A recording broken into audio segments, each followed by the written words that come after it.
Hello everyone, welcome to my YouTube channel.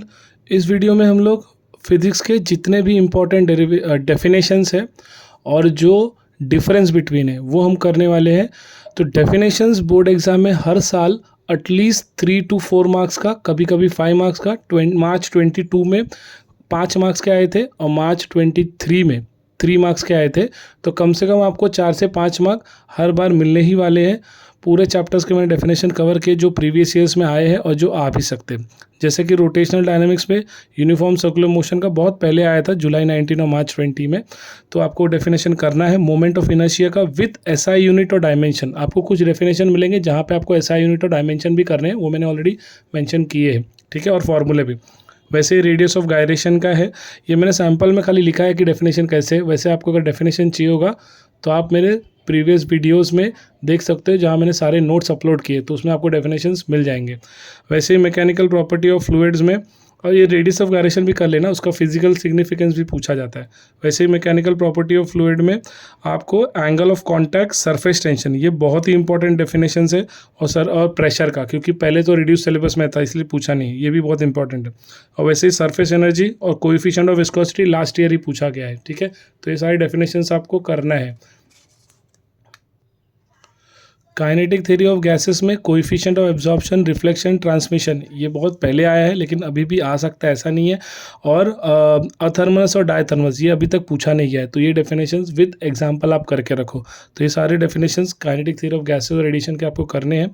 Thermodynamics में mechanical equilibrium, thermal equilibrium और thermodynamic process, ये मार्च 22 में पूछा गया था, एक मार्क के लिए तीनों। और जो आइसोथर्मल प्रोसेस है मार्च 20 में, तो वापस रिपीट कर सकते हैं, मतलब आइसोबारिक, आइसोकोरिक आप करके रखो, जो कि आपने केमिस्ट्री में भी किया है। उसके बाद ऑसिलेशन में देखा जाए तो लीनियर एसएचएम, एंगुलर एसएचएम, ये दोनों काफ़ी इंपॉर्टेंट है। और आइडियल सिंपल पेंडुलम और सेकंड पेंडुलम, क्योंकि मार्च 22 में पूछ चुका है तो वापस भी रिपीट कर सकता है, तो इसको अच्छे से देख लेना। सुपरपोजिशन ऑफ वेव से ऐसे कुछ डेफिनेशंस है नहीं, लेकिन हार्मोनिक्स और ओवरटोन और डिफरेंस बिटवीन में भी है, तो वहाँ पे वो कवर हो जाते हैं। वैसे ही फोर्स वाइब्रेशन और फ्री वाइब्रेशन, और यहाँ पे principle of superposition of wave आप पढ़ लो और बीट्स का डेफिनेशन आप पढ़ लो। उसके बाद है वेव ऑप्टिक्स, जिसमें से हाइगन्स प्रिंसिपल बहुत पहले आया है, लेकिन इसको आप पढ़ के रखो। और वैसे ही पोलराइजेशन ऑफ लाइट, पोलराइड, ये तीनों डेफिनेशन बहुत प्रीवियस ईयर्स में आ चुके हैं, तो वापस भी आ सकता है। Wave front of wave normal, text book से अच्छे से पढ़ लेना, डेफिनेशन बीच में है उसमें। वैसे इलेक्ट्रोस्टैटिक्स में देखा जाए तो पोलराइजेशन इन डाइलेक्ट्रिक और पोलर डाइलेक्ट्रिक, तो ये डिफरेंस है क्या इसमें वेव ऑप्टिक्स और इलेक्ट्रोस्टैटिक से पोलराइजेशन में, तो इसको अच्छे देख दे। और polar dielectric, non polar dielectric, ये ऑलरेडी मार्च 22 में आ चुका है। और वैसे कैपेसिटेंस ऑफ कैपेसिटर का डेफिनेशन जो मार्च 19 में आया था, डेफिनेशन और इसका फॉर्मूला यूनिट याद रखना। वैसे ही करंट इलेक्ट्रिसिटी में प्रिंसिपल ऑफ पोटेंशियोमीटर और जो पोटेंशियल ग्रेडियंट जो मार्च 22 में आया है, ठीक है। मैग्नेटिक मटेरियल का चैप्टर का तो मस्ट टू डेफिनेशन है, इसका चैप्टर का सारे डेफिनेशन आप करके ही जाओ।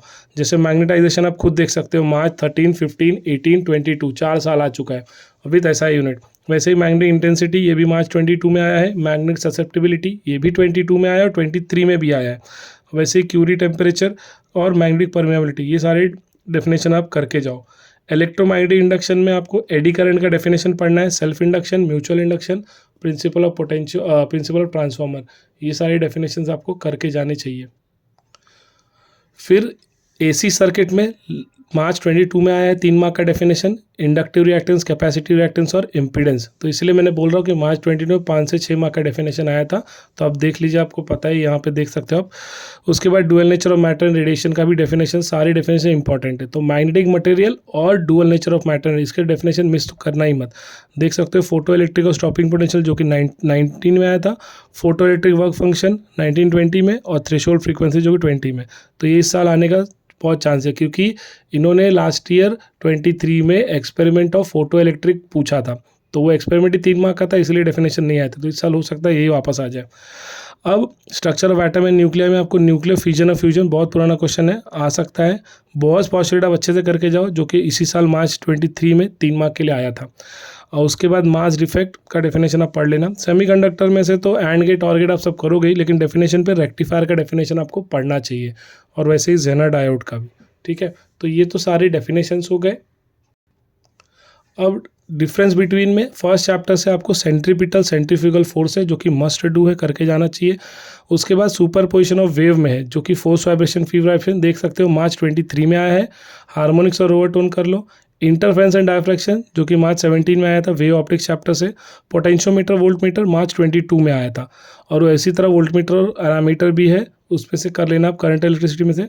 फिर मैग्नेटिक मटेरियल में ना आपको पैरामैग्नेटिक, डायमैग्नेटिक, फेरोमैग्नेटिक ये तीनों की प्रॉपर्टी दी गई है, तो वही आप डिफरेंस बिटवीन में भी लिख सकते हो। तो ये प्रीवियस ईयर्स में आ चुके हैं, इसलिए करके आप जाओ।